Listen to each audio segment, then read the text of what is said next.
Now, I absolutely love this photo, not because it's necessarily good from a technical perspective, but this was the first person I spotted in the crowd that I really wanted to get a good isolated image of by the end of the day.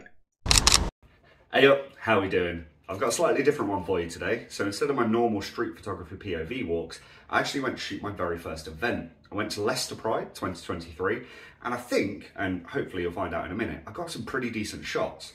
Now, I will admit that the gear I was using is not really set up for event photography, if I'm being completely honest. I had my Sony A6000 and a Sigma 18 to 50mm f2.8 lens, which is normally great for street photography.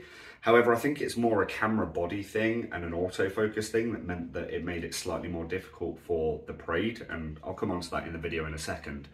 But I also took the Sigma 30mm prime. It's an f1.4. The intention was hopefully to get some portrait shots and get some of that creamy bokeh in the background. I do swap to that lens later in the video, which you'll see. But yeah, I guess I'll just have to show you how we got on. Remember, if you like this video, click like down below, comment, subscribe, do all those good things to help the channel out. It really means a lot. And let's get right into the video.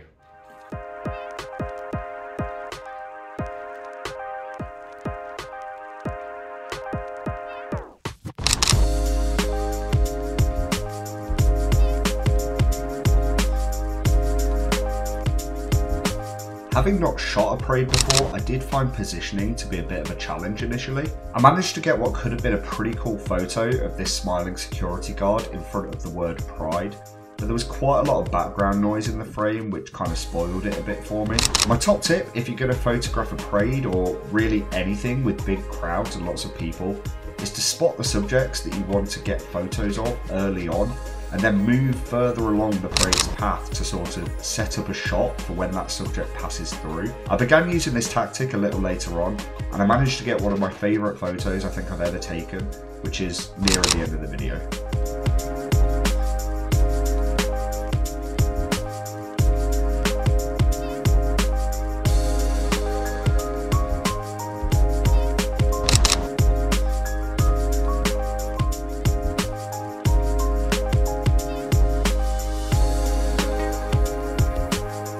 I spotted this kid riding on some shoulders, and I took a few shots in the hope that he'd wave his flag or something interesting would pass in the background. I eventually managed to get him waving his flag, but this was about when I realised that getting individuals through a crowd was going to be a bit trickier than I first thought it would be. Now, as for camera settings, because the crowd was moving so much, I didn't really have time to go fully manual. So I stuck the camera in aperture priority mode, kept the ISO low, and let the camera do the rest of the work. The hope was that I'd keep a bit of a crispness to the photo, regardless of how far into the crowd the subject was, and still be able to separate individuals out with that little added bit of bokeh keeping the F number low.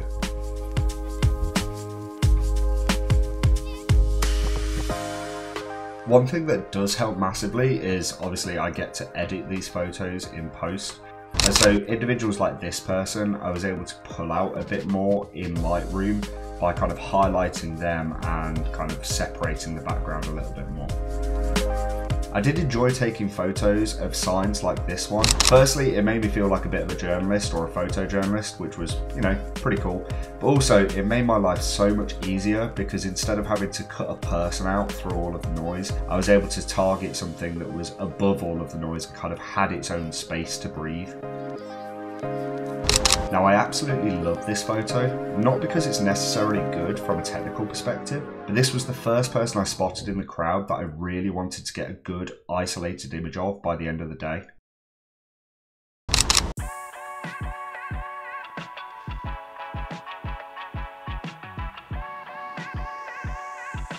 I will say the combination of the harsh midday sun, the bright colours of the parade, and the shiny materials like the sequins on this person's outfit did make keeping the photos from blowing out a bit of a challenge.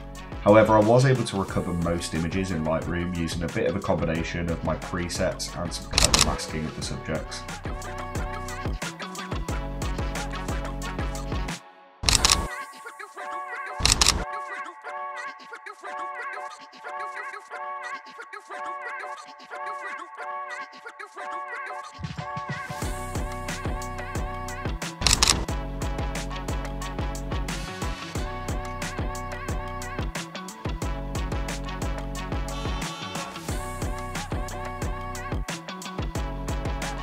This is one of the photos that I'm probably most gutted about.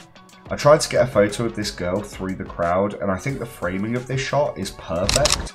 I love the combination of the girl with flowers in her hair combined with the images of a protest just below her, but it doesn't have the sharpness in her face that I was hoping for.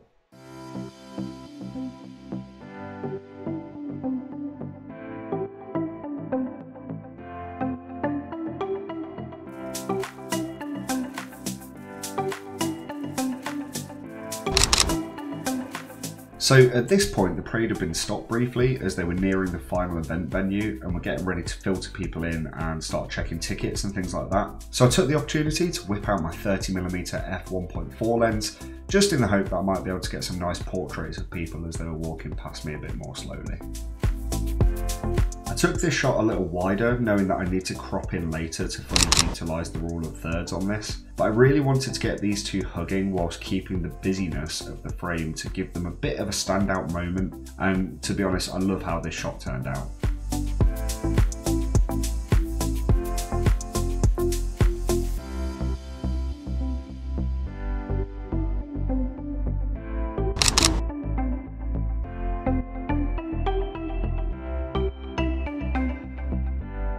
Here it is, the pièce de résistance. Go ahead and hang it in the Louvre.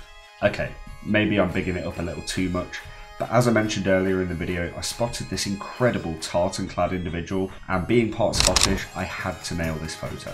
I didn't show all of the failed attempts in this video, but I honestly set up camp maybe 3 or 4 times to get this shot, and I just bagged it with a bonus pose as the parade was coming to an end.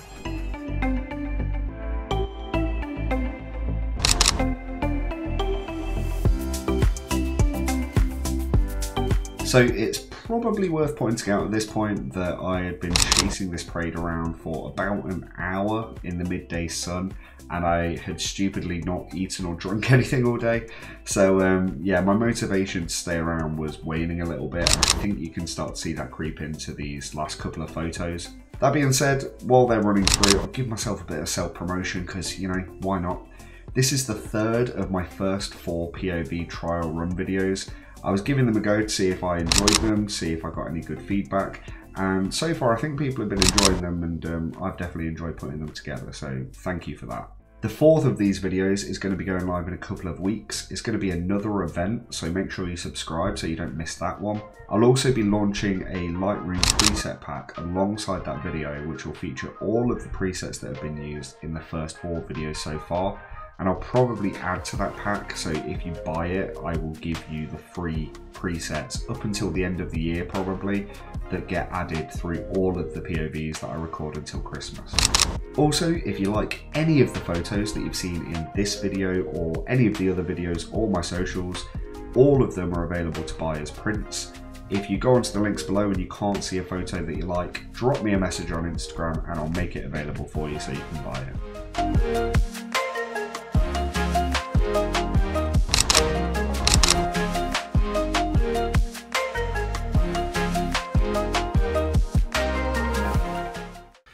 Well, that's it for that video. Hopefully you enjoyed. If you did, remember to let me know which photos are your favourites down in the comments below, and it really helps the channel out if you could give this video a like as well.